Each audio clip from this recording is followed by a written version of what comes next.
Hello dear student, एक बार फिर स्वागत है आपका मेरे YouTube channel study with Parveen में।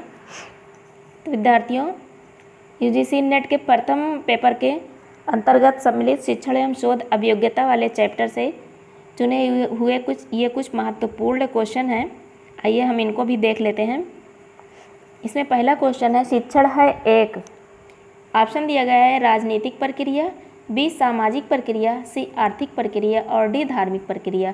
तो क्या है विद्यार्थियों, यहाँ पर आपका बी वाला ऑप्शन सही है, शिक्षण एक सामाजिक प्रक्रिया है।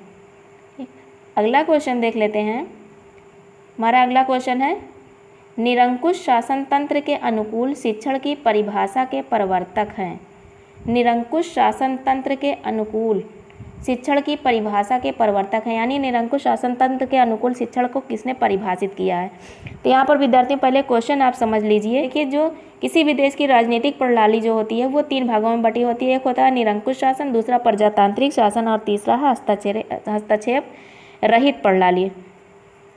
तो इन 3 प्रणालियों के आधार पर शिक्षण का स्वरूप भी परिवर्तित होता रहता है।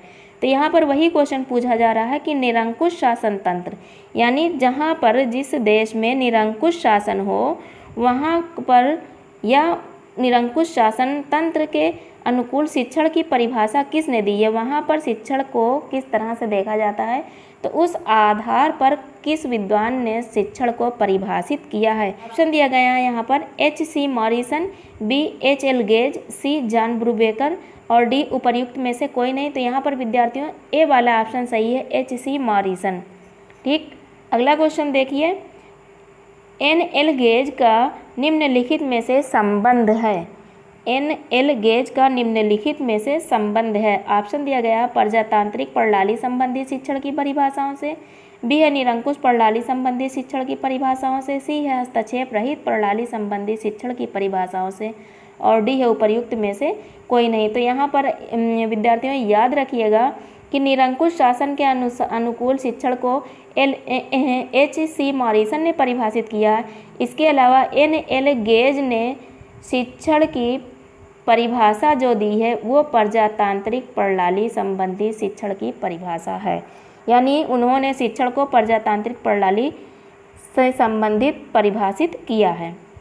अगला क्वेश्चन देख लेते हैं, जॉन ब्रूबेकर प्रभावित हैं शिक्षा प्रक्रिया से, शिक्षा दर्शन से,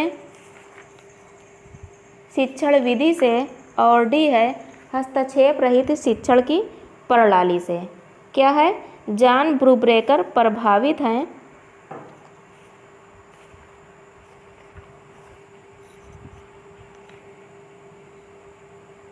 शिक्षण प्रक्रिया से, शिक्षा दर्शन से, शिक्षण विधि से, हस्तक्षेप रहित शिक्षण प्रणाली से। तो यहाँ पर अभी हमने आपको बताया कि जॉन ब्रूबेकर ने हस्तक्षेप रहित शिक्षण प्रणाली से शिक्षा को परिभाषित किया है, ये इसी से प्रभावित हैं।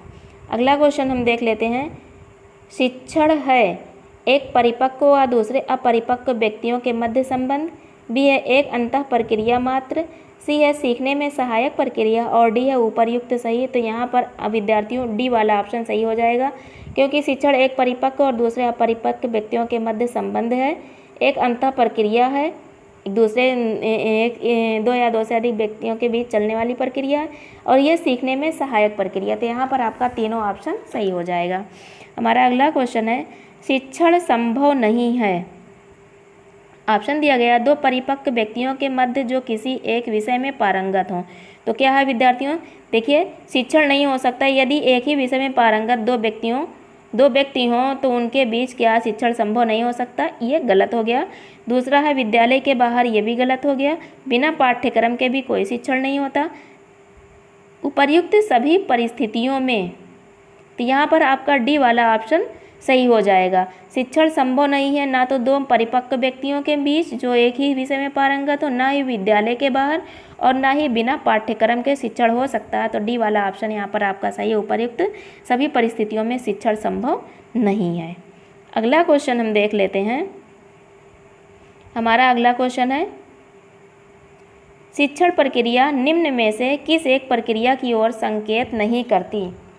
शिक्षण प्रक्रिया निम्न में से किस एक प्रक्रिया की ओर संकेत नहीं करती। ऑप्शन दिया गया है ए अंतः प्रक्रिया, बी व्यावसायिक प्रक्रिया, सी सतत प्रक्रिया और डी सामाजिक प्रक्रिया। तो यहाँ पर विद्यार्थियों अंतः प्रक्रिया है ही शिक्षण प्रक्रिया, एक सतत प्रक्रिया भी है, एक सामाजिक प्रक्रिया भी है, यानी बी वाला ऑप्शन सही है, व्यावसायिक प्रक्रिया की ओर संकेत नहीं करती। अगला क्वेश्चन है हमारा, शिक्षण है आमने सामने चलने वाली प्रक्रिया, बी है सो उद्देश्य प्रक्रिया, सी है उपचारात्मक प्रक्रिया और डी है उपर्युक्त सभी।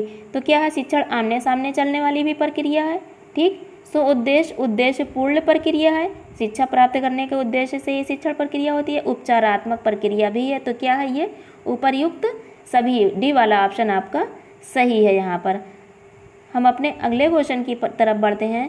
हमारा अगला क्वेश्चन है, शिक्षण हो सकता है मापन योग्य, बी है बालोपचार योग्य, सी है बाल सुधारात्मक और डी है उपर्युक्त सभी।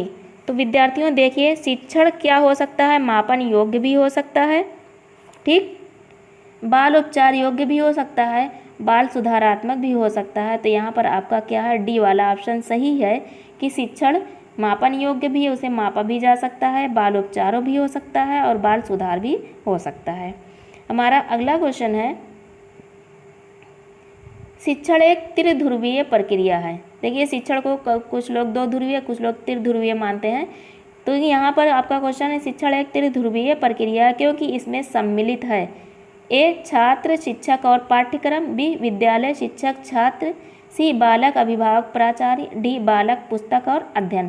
तो देखिए बालक पुस्तक और अध्ययन ये भी नहीं हो सकता, बालक विद्यालय शिक्षक और छात्र ये भी नहीं हो सकता, बालक अभिभावक और प्राचार्य ये भी नहीं हो सकता। सी ए वाला ऑप्शन है छात्र शिक्षक और पाठ्यक्रम, ये ए वाला ऑप्शन सही है। छात्र हो, शिक्षक हो पढ़ाने वाला हो और एक निश्चित पाठ्यक्रम हो, तभी शिक्षण हो सकता है। तो शिक्षण क्या है, एक त्रिध्रुवीय प्रक्रिया जिसमें ये 3 पॉइंट सम्मिलित हैं, छात्र शिक्षक और पाठ्यक्रम। हम अपने अगले क्वेश्चन की तरफ बढ़ते हैं। शिक्षण में संप्रेषण होता है, शिक्षण में संप्रेषण होता है शिक्षक एवं बालक के मध्य, शिक्षक एवं प्राचार्य के मध्य, छात्र छात्रों के मध्य, वरिष्ठ छात्र और कनिष्ठ छात्र के मध्य। तो देखिए वरिष्ठ और कनिष्ठ छात्र के मध्य संप्रेषण नहीं होगा, ना ही छात्र छात्रों के मध्य होगा, ना शिक्षक एवं प्राचार्य, बल्कि ए वाला ऑप्शन यहाँ पर आपका सही है, शिक्षक एवं बालक के मध्य ही संप्रेषण होता है। तो यहाँ पर आपका ए वाला ऑप्शन सही हो जा रहा है। तो विद्यार्थियों इस वीडियो में इतना ही, फिर मिलते हैं एक नई वीडियो में, तब के लिए धन्यवाद।